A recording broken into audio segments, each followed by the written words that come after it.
Your roses looked incredible a few weeks ago. That first big flush in late spring is the show everyone waits for. And now you walk outside, and the bush looks a little tired. The blooms have gone brown and papery. There are spent flowers hanging all over it. And somewhere in the back of your mind is a worry that if you cut the wrong way now, you'll lose whatever comes next. So you stand there with the pruners, not quite sure what to do. Cut it back hard? Snip off the dead flowers? Feed it? Leave it alone? Here's the part that takes the pressure off. Summer rose work is much gentler than the big cut you do in late winter. Right now, you're not rebuilding the plant. You're just keeping a healthy rose pointed toward more flowers. The trouble starts when people bring their late winter habits out into July, or when they treat every rose in the yard exactly the same way. There are 5 summer pruning mistakes that set a rose back instead of helping it. 4 of them slow the next round of blooms. The 5th one is different. It's the only cut on this list that can cost a rose its whole show next year, and it has nothing to do with skill. It comes down to one thing you can check by just looking at the plant for about 10 seconds. Let's start with the 2 ideas that make all of this easy. The first one is that summer pruning and winter pruning are 2 completely different jobs. The late winter cut is structural. The plant is bare and dormant, and you're shaping its skeleton for the whole year, sometimes taking a hybrid tea down to a knee-high handful of canes. Summer is the opposite. The plant is in full leaf, working hard, often warm and a little stressed, and what it wants from you now is light cleanup, not a hard cutback. The second idea is that the right move depends entirely on the rose. Some roses bloom in waves all season and reward a light trim. Some bloom once a year and need to be left almost completely alone right now. Climbers play by their own rules. So before any cut, the real question isn't, how far do I cut? It's, what am I actually working with? Get those 2 things straight, and the 5 mistakes mostly take care of themselves. Let's walk through them. What to do instead, and a short set of checks to run before the pruners ever touch a cane. Mistake 1. Treating summer pruning like winter pruning. The most common summer mistake is reaching for the rose in July with the same energy you'd use in February. In late winter, cutting a rose back hard makes sense. The plant is asleep, you can see its whole framework, and a strong cut tells it to send up vigorous new canes from the base. But that same cut in the middle of summer, on a plant that's leafed out and blooming, doesn't shape anything. It just strips away healthy, working wood at the exact moment the rose needs it. What a repeat blooming rose actually needs after the first flush is simple deadheading. And there's real purpose behind it. When you remove a faded flower, you stop the plant from putting its energy into making seed pods, the little fruits called rose hips. With those gone, the rose shifts back into making new growth and the next set of buds. That redirection is the whole engine behind a second and third flush of flowers. So on a healthy repeat bloomer, a hybrid tea, a floribunda, a grandiflora, you don't hack at it. You follow the spent bloom down its stem and make one clean cut above a healthy leaf. A lot of gardeners aim for the first strong leaf with 5 leaflets, because that's usually where the cane is thick enough to support the next bloom. The cut is small. You're tidying, not rebuilding. And some roses make it even easier. The modern landscape shrub roses, the knockout and drift types you see in parking lots and front beds everywhere, are mostly self-cleaning. They drop their spent flowers on their own and rebloom whether you deadhead or not. A light tidy keeps them looking neat, but you're not rescuing anything. The shaping cuts, the real structure work, those can wait for late winter when you can see what you're doing and the plant can afford it. For now, think of summer pruning as keeping the rose aimed at flowers instead of seeds. But even the right idea goes wrong when you use it on a rose that isn't strong enough to take it. That's the next one, mistake 2, cutting too hard on a young or stressed rose. Picture a rose you planted this spring, or one that's been limping along all season, or honestly, any rose in your yard during a brutal heat wave. These plants get hurt by the cut you'd happily make on a big, established bush. That 5-leaflet rule I just mentioned is a fine guideline, but it's a guideline about cane strength, not a law you have to obey on every plant. On a vigorous 3-year-old bush, cutting back to a strong 5-leaflet leaf is no problem. On a first-year rose, going hunting for that same deep cut takes off more leaf than the young plant can spare. A rose in its first season is busy underground, building the root system it needs to survive summer. Its leaves are how it pays for that work. Strip too many off, and the plant stalls. You end up with thin, sad new growth, and you wonder what went wrong, when really, you just asked a young root system to do more than it could. So the move on a young or struggling rose is the lightest possible touch. Snip the spent bloom and an inch or so of stem, and stop. Don't go digging for the perfect leaf. Let the plant keep its foliage and get established. There's no rush. If you want a quick way to judge it, look at the cane right where you're about to cut. If it's roughly as thick as a pencil or sturdier, it can carry new growth. If it's thinner than a pencil, leave it alone or barely touch it, no matter how good a leaf is sitting below it. A skinny cane isn't going to push a strong bloom anyway. That tells you how far down to cut on a single stem. The next mistake is about how much you take off the whole plant at once, which is where a lot of careful gardeners trip. Mistake 3, taking off too much foliage at once. Every green leaf on a rose is doing a job. It's catching sunlight and turning it into the food the plant stores in its roots and spends on new flowers.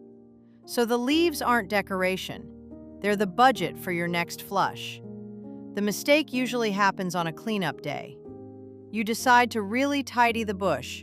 You work your way around it stem by stem, and because it's easy to lose track of how much you've removed, you finish and realize you've taken off 1/3 of the canopy or more.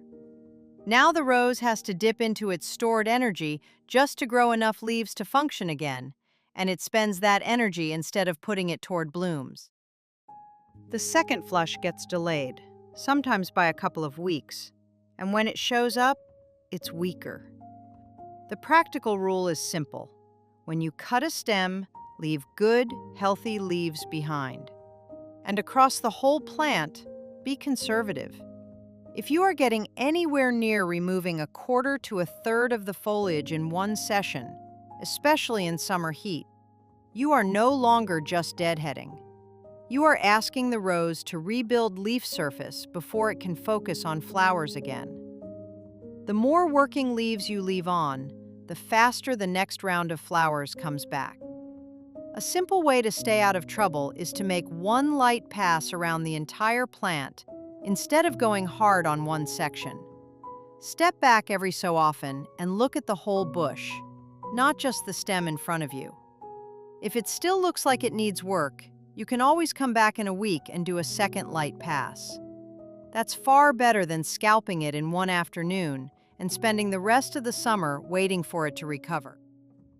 If you're getting useful guidance out of this so far, that's exactly what this channel is built for.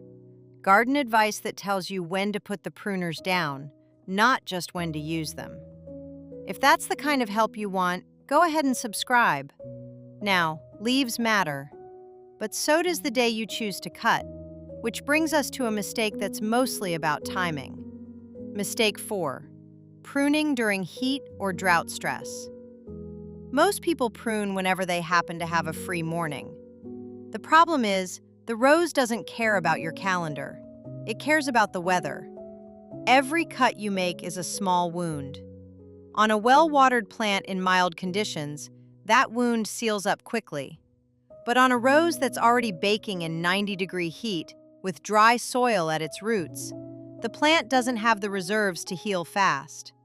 The wound stays open longer, and an open wound on a rose in peak summer is an invitation. Cane borers, small insects that tunnel into freshly cut cane ends, are looking for exactly that opening. Fungal spores in the air find it too, and in full midday sun, the fresh tissue inside the cut can even scorch. The fix takes a little planning instead of pruning on impulse. Give the roses a deep, thorough watering a day or two before you intend to cut, so the plant has its reserves built up. Then do the actual cutting in the cool of early morning or in the evening, never in the heat of the day. And if you garden somewhere genuinely hot, the Deep South, Texas, the Desert Southwest, inland California, during a long stretch of brutal heat, the kindest thing is often to skip the real pruning entirely. Just pinch or snip the spent flower heads off by hand and wait for a cooler week to do anything more. A light haircut can actually help a heat-stressed shrub by letting it put energy into foliage instead of struggling flowers. And it tends to rebound with better blooms when the weather breaks in fall. But save it for a cooler day. Don't do a big cut in the worst of it. One small extra note if you're cutting a thicker cane in a region where borers are a known problem. Some rose growers seal larger cane ends with a small dab of white glue or a purpose-made pruning sealer where cane borers are a known problem. Treat that as an optional local habit, not the main rose care rule. The bigger protection is still making clean cuts, avoiding stressed pruning, and keeping the plant healthy enough to seal wounds quickly. Timing and technique matter on any rose, but there's one question that comes before all of it, and it's the one that costs the most when people get it wrong. Mistake 5. Pruning the wrong kind of rose. Everything we've covered so far assumes you're working with a repeat bloomer, one of the modern roses bred to flower in waves all season on new growth. And the good news is that most roses in American yards are exactly that. Hybrid teas, floribundas, grandifloras, and the landscape shrub roses like knockout and drift all rebloom, and light summer deadheading is the right call for every one of them. But some roses bloom only once a year, and those roses set next year's flowers on the canes that are already on the plant right now. These are the old garden roses, the albas, gallicas, damasks, centifolias, and moss roses. They're the thorny, intensely fragrant heirlooms that put on one spectacular show in late spring or early summer, often in a single concentrated burst, and then they stop for the year. A lot of people inherit one of these with an older house and have no idea what it is. Here's why the distinction matters so much. If you treat a once-blooming rose like a repeat bloomer and cut its canes back in the middle of summer, you are removing the exact wood it was going to flower from next spring. And there's no second flush coming this year to make up for it. You just get a missing spring. That's the one rose mistake you can't fix with better technique next time. So with a true once bloomer, the only time to shape it is right after its single bloom finishes. And even then you go light. With a true once bloomer, keep the shaping light and selective. Remove dead, diseased, damaged, crossing, or very old unproductive canes, and otherwise respect its natural arching shape. The goal is not to force it into a tight modern shrub. The goal is to keep it healthy without removing next year's flowering wood. And if that one show is already over for the year and you missed the window, the safest thing now is to leave it be except for any dead or diseased wood, and wait for next year. Climbers have their own version of this same trap. A climbing rose has long main canes, the framework you've trained along the fence or up the arbor, and then shorter side shoots branching off them. Those side shoots are where the flowers actually appear. In summer, the only thing you should ever shorten is those flowering side shoots, never the main canes. Cut a main cane in July, thinking you're just tidying, and you can erase years of training in a few seconds.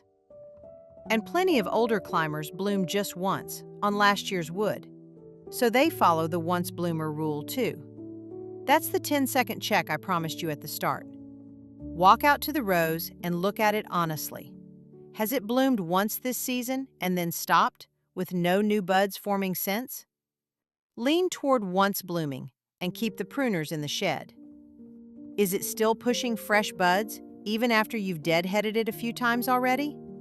That's a repeat bloomer doing its job, and your light summer routine is exactly right. When you genuinely can't tell an old inherited bush with no name on it, default to the gentle option. Remove only dead, damaged, or diseased wood now. Then watch its bloom pattern next season before you do any real shaping. If it blooms once and stops, shape it lightly right after that bloom finishes. If it clearly repeats, you can treat it like a repeat bloomer and save structural work for the dormant season. You can't lose flowers you didn't cut off. Before you make a single cut this week, it helps to run through a short mental checklist. None of it is complicated. Is this rose still making buds, or did it bloom once and go quiet? That tells you whether to deadhead or leave it alone. Is the plant watered and not heat stressed today, or should you wait for a cooler morning? Are your pruners sharp and clean, the bypass kind that slice rather than the anvil kind that crush? And have you wiped the blades down if you've been near a sick plant? Is your cut going just above a healthy, outward-facing leaf or bud, so the new growth heads away from the crowded center of the bush? And are you leaving most of the plant's leaves on? If you can answer those 5 questions, you already know more than most people standing in front of a rose with a pair of pruners in their hand. The cut isn't the end of the job. It's the start of a small demand you've just placed on the plant. After you deadhead, give the rose a deep drink, especially in heat.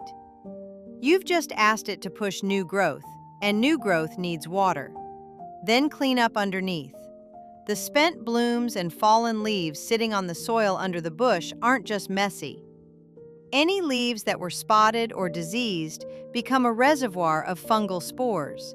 And the next time you water, droplets splash those spores right back up onto the fresh foliage you're trying to protect. So rake up the debris and put it in the trash, not the compost pile where spores can survive. A couple of inches of fresh mulch under the canopy, pulled back a few inches from the base of the plant, makes a barrier against that splash up and keeps the crown from staying wet. A word on feeding.